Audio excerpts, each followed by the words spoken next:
Hello friend, this is Preeti and welcome to RP classes. आज हम करेंगे एक्सरसाइज 11.1 का 5th क्वेश्चन, जिसमें कहता है कि draw a triangle A B C with side B C 6 centimetre, A B 5 centimetre and angle A B C 60 degree. Then construct a triangle would side are 3/4 of the corresponding side of the triangle A B C. यानी हमें एक triangle construct करना है जिसकी दो side हमें given है और बी एंगल जो है वो 60 डिग्री का हमें बनाना है। ठीक है, उसी के क्या हमें कॉरस्पॉन्डिंग एक और एंगल कंस्ट्रक्ट करना है जो 3/4 होगा इस पहले वाले ट्रायंगल का। ठीक है, तो जो दिया हुआ है इससे हम एक ट्रायंगल कंस्ट्रक्ट करेंगे पहले। तो सबसे पहले हम ए बी लेंगे कितना, 5 सेंटीमीटर। ये हमने लिया, एक लाइन लगाई कितनी, 5 सेंटीमीटर। इसको नाम देंगे हम ए, इसको नाम दिया हमने बी, ये है 5 सेंटीमीटर। ठीक है, फिर इन्होंने कहा है कि एंगल बी जो है वो 60 डिग्री है। ठीक है, एंगल बी पे हम क्या 60 डिग्री का एंगल बनाएंगे।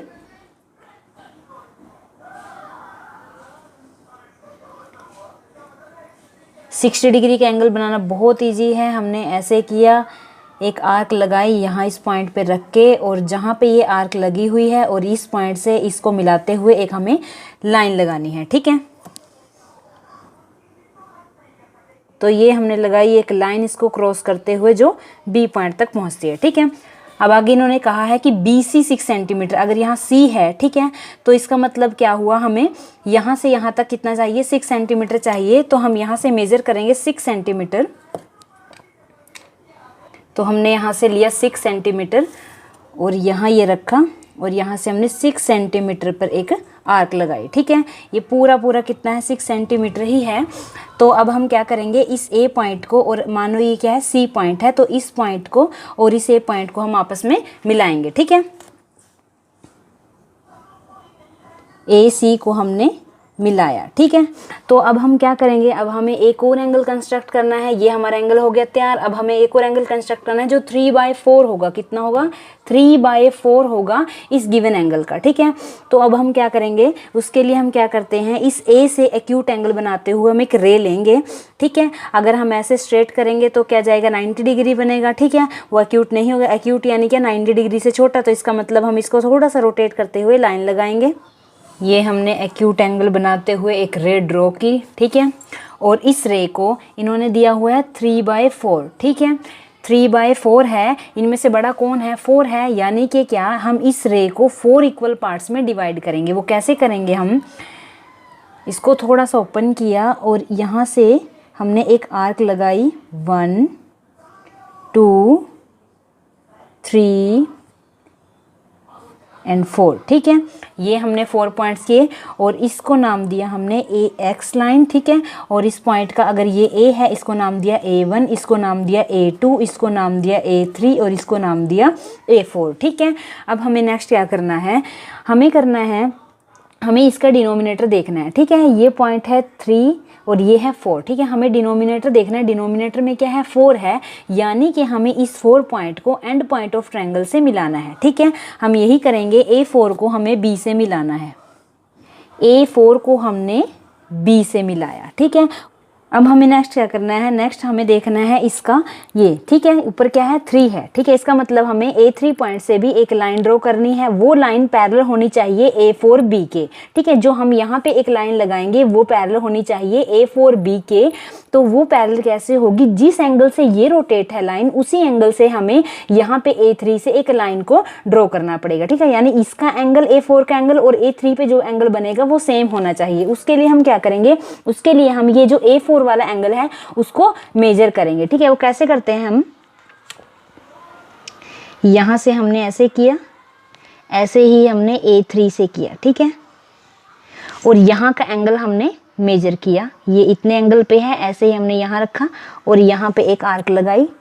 ठीक है, इस पॉइंट को A3 को और इस आर्क को मिलाते हुए हमने एक लाइन ड्रॉ करनी है जो कि पैरेलल होगी A4B के। ठीक है, ये हमने लगा दी एक लाइन। ठीक है, और ये जहाँ पे मीट करती है AB को, उस पॉइंट को हमने नाम दिया, अगर ये B है इसको नाम दे दिया हमने B'। ठीक है, अब हमें क्या करना है, हमें इस बी डैश पॉइंट से भी एक लाइन ड्रॉ करनी है, ठीक है। ये जो बी डैश है इससे भी हमें एक लाइन ड्रॉ करनी है और वो लाइन पैरेलल होनी चाहिए बी सी के, ठीक है। बी सी के पैरेलल वो लाइन कैसे होगी, जिस एंगल से ये लाइन मुड़ी हुई है उसी एंगल से अगर यहाँ पे लाइन मुड़े तो ये दोनों लाइन क्या होंगी, पैरेलल होंगी, ठीक है। इसका मतलब हमें जो एंगल बी पे बना हुआ है वो मेजर करना पड़ेगा, ठीक है। वो मेजर किया हमने, ऐसे आर्क लगाई एक, ठीक है। ऐसे ही हमने यहाँ लगाई और फिर इसकी की मेजरमेंट, ठीक है। इसकी हमने की मेजरमेंट और यहाँ पे हमने आर्क लगाई इस बी पॉइंट और इस आर्क को मिलाते हुए हमें एक रे लगानी है जो कि पैरेलल होगी किसके, बी सी के, ठीक है।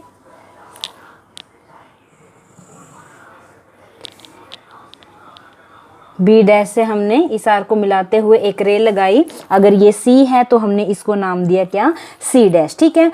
ये हमारा बन गया ट्रायंगल। दोबारा से समझने से अच्छा है कि हम इसके कंस्ट्रक्शन कर लें, ठीक है। कंस्ट्रक्शन में आप एक बार और देख लेंगे कि हमने इसमें किया क्या है, ठीक है। स्टेप ऑफ कंस्ट्रक्शन हम करेंगे, लिखेंगे हम यहाँ पे स्टेप ऑफ कंस्ट्रक्शन।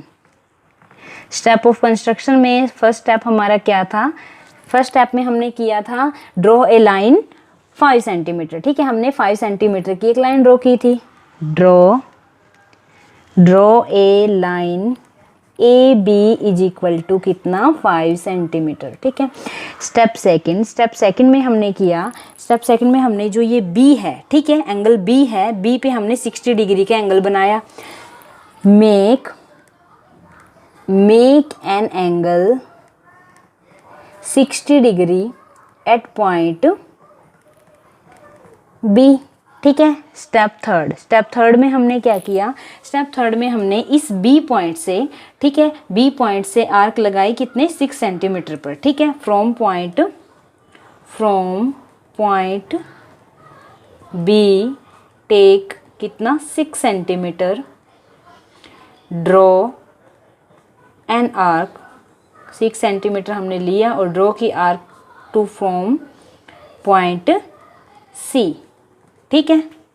पॉइंट सी तक हमने क्या की, 6 सेंटीमीटर की आर्क लगाई, ठीक है। उसके बाद हमने क्या किया, स्टेप 4 में हमने क्या किया, ए को और सी को आपस में मिला दिया, लिखेंगे join A C. Step 5 triangle हमारा बन गया, ए बी सी हमारा ट्रायंगल बन चुका है। अब हमने क्या किया, स्टेप 5 में draw a ray A x हमने ड्रॉ की, जिसको हमने 4 इक्वल पार्ट्स में डिवाइड किया, 4 इक्वल पार्ट्स में डिवाइड किया, ठीक है। लिखेंगे हम यहाँ पे draw a ray A X making an acute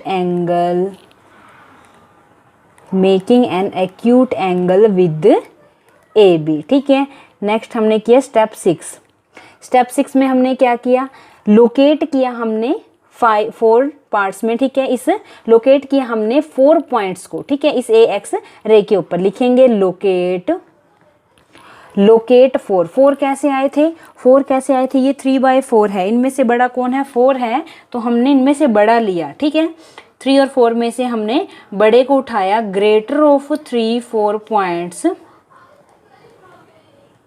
कौन कौन से हैं, A1 A2 A3 A4, so that A1, अब लोकेट तो कर दी, ये भी बताओ कि ये इक्वल हैं, ठीक है। A1 इक्वल टू है A1 A2 के इक्वल है, A2 A3 के इक्वल है, A3 A4 के, ठीक है। आगे हमने किया स्टेप 7 में हमने फिर क्या किया, हमने इस A4 को B से मिलाया, ठीक है। क्यों A4 को ही क्यों मिलाया, क्योंकि हम देखते हैं डिनोमिनेटर में क्या है, 4 है, तो हम लिखेंगे जॉइन A4 B। नेक्स्ट किया हमने स्टेप 8 में हमने फिर क्या किया, स्टेप 8 में हमने फिर A3 को उठाया और A3B डैश एक रे लगाई जो पैरेलल है A4B के, ठीक है।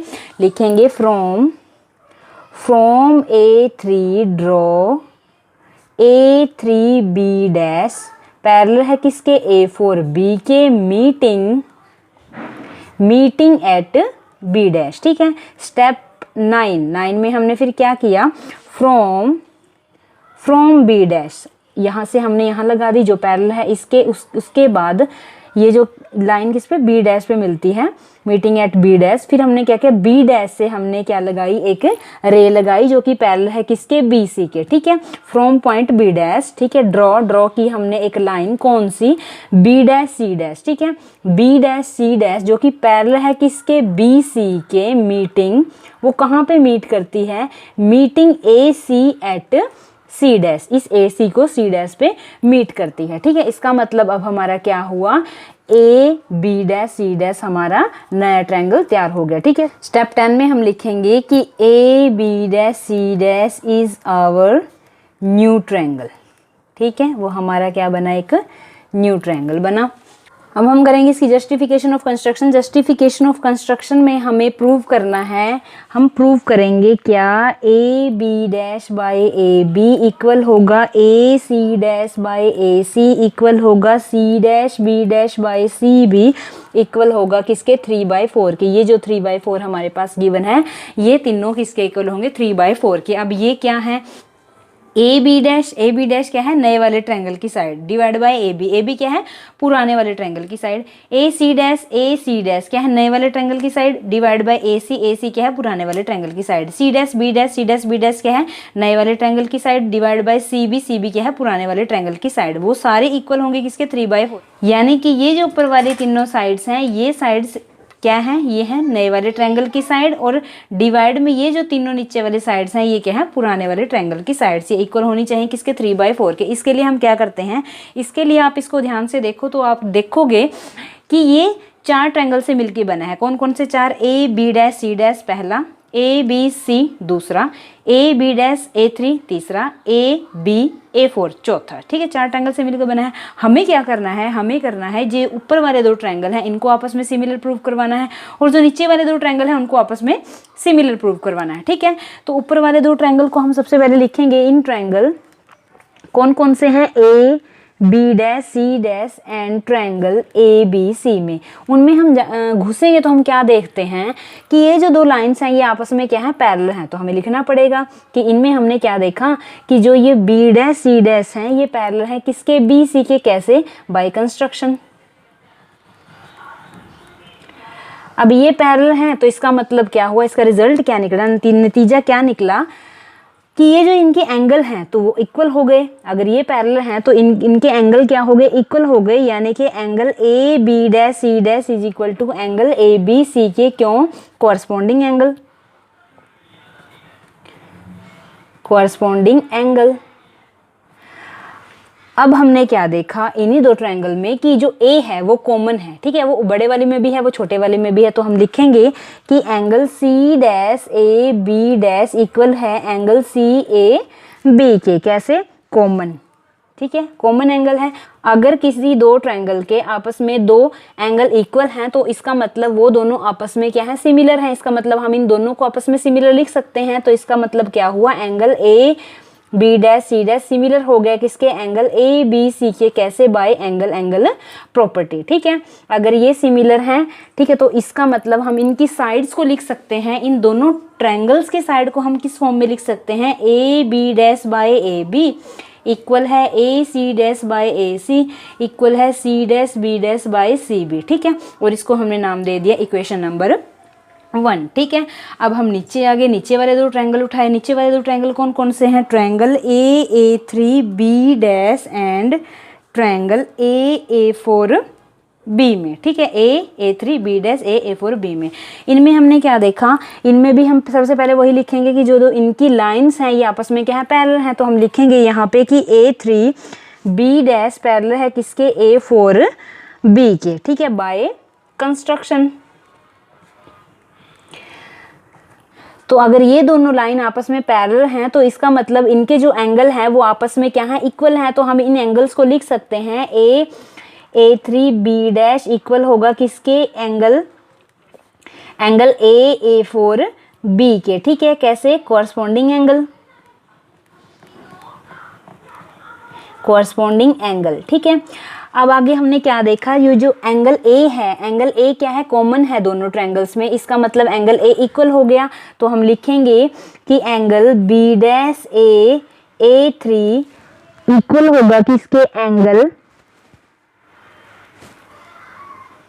बी ए फोर के, ठीक है, कैसे कॉमन एंगल। तो अगर इसके दो एंगल इक्वल हैं तो इसका मतलब इनको हम क्या लिख सकते हैं, सिमिलर लिख सकते हैं, ठीक है। इन दो ट्रायंगल्स को हम आपस में क्या लिख सकते हैं, सिमिलर लिख सकते हैं। Triangle A B dash similar होगा ट्रायंगल ए फोर बी के, ठीक है, एंगल प्रॉपर्टी से। अगर ये सिमिलर हैं तो हम इनकी साइड्स को लिख सकते हैं कैसे, A B dash by A B equal होगा किसके, A three divide by A four के, ठीक है। अब ए थ्री को देखो, ए थ्री के अंदर कितने पॉइंट्स आते हैं, 1 2 3, 3 पॉइंट्स आते हैं, तो हम लिखेंगे ए थ्री के सामने 3 डिवाइड बाय ए फोर के अंदर कितने पॉइंट्स आते हैं, 1 2 3 4। इसका मतलब ए फोर के सामने हम लिख सकते हैं 4, इसको नाम दे दिया हम इक्वेशन नंबर सेकंड। अब इक्वेशन नंबर फर्स्ट और सेकंड को आप ध्यान से देखो, इसमें आप क्या देखते हो कि A B dash by A B dash by A B, और यहाँ भी क्या है, A B dash by A B. इसका मतलब ये इसके इक्वल है, ये इसके इक्वल है, इसका मतलब ये आपस में इक्वल हो गए। हम लिखेंगे यहाँ पे कि फ्रॉम फर्स्ट एंड सेकंड हम लिख सकते हैं क्या, A B dash by A B equal होगा A C dash by A C equal होगा C dash B dash by C B, और उसको हम लिख सकते हैं किसके इक्वल, 3/4 के। और यही हमें क्या करना था, प्रूव करना था, ठीक है। ये देखो यहाँ पे यही हमें करना था प्रूव, और हमने इसको कर दिया प्रूव। अगर आपको वीडियो अच्छी लगी, क्वेश्चन समझ आया तो लाइक शेयर एंड सब्सक्राइब कीजिए हमारे चैनल को, और ज़्यादा से ज़्यादा अपने फ्रेंड्स के साथ शेयर कीजिए, ठीक है। Thank you.